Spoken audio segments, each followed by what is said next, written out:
সারদাকাণ্ডে সুদীপ্ত সেন ধরা পড়ার পর চিটফান্ড বা বেআইনি অর্থলগ্নি সংস্থা সংক্রান্ত মামলায় টানা প্রায় 12 বছর হাইকোর্টের স্পেশাল বেঞ্চে শুনানির দায়িত্বে ছিলেন সদ্য সুপ্রিম কোর্টে উন্নীত বিচারপতি জয়মাল্য বাগচি।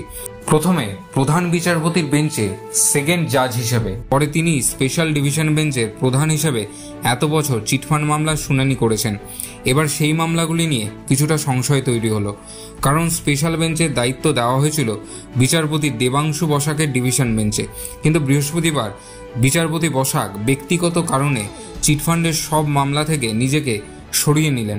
ফলে প্রায় 250 চিটফান্ড কোম্পানির বিরুদ্ধে চলতে থাকা কয়েক হাজার মামলার এবার বিচার কিভাবে এগোবে তা নিয়ে সংশয়ে আমানতকারীরা। যদিও এই আশঙ্কার মধ্যে কিছুটা আশার আলো দেখাচ্ছে বেআইনি অর্থলগ্নি সংস্থায় প্রতারিত আমানতকারীদের টাকা ফেরাতে হাইকোর্টের তৈরি করা তালুকদার কমিটি।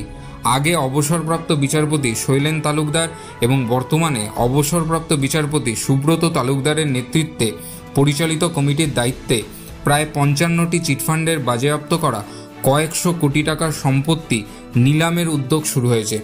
গোটা এপ্রিল মাস জুড়ে পাহাড়ের চা বাগান থেকে সমতলে থাকা বিভিন্ন কোম্পানির জমি, বাড়ি, অফিস, শপিং মল সহ যাবতীয় সম্পত্তির আর্থিক হিসাব কষে নিলাম করার প্রস্তুতি চলছে। সেক্ষেত্রে ওই সম্পত্তি বিক্রি হলে আমানতকারীদের কিছু টাকা ফেরানোর কাজ হতে পারে। আমানতকারীদের এক আইনজীবী অরিন্দম দাসের আশা, তালুকদার কমিটি সম্পত্তি বিক্রি করতে পারলে আমানতকারীদের টাকা ফেরানোর মূল কাজ অনেকটাই গতি পাবে। সেই সঙ্গে তার বক্তব্য, বিচারপতি বাগচির স্পেশাল বেঞ্চ এতদিনে একটা লাইন অফ অ্যাকশন তৈরি করে দিয়েছে। ফলে এখন যে ডিভিশন বেঞ্চই দায়িত্ব নিক সেই পথ অনুসৃত হলে সমস্যা হবে না। তবে যে বেঞ্চেই শুনানি হোক, পুরো বিষয়টি বুঝে নিতে কিছুটা সময় লাগতে পারে বলে অনুমান অনেক আইনজীবী।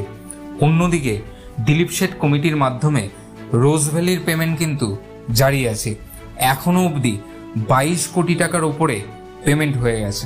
এই ধরনের গুরুত্বপূর্ণ খবরগুলোর জন্য এবং আরও ইন্টারেস্টিং ফ্যাক্টসগুলোর জন্য এই চ্যানেলটিকে সাবস্ক্রাইব করতে ভুলবেন না। Thank you.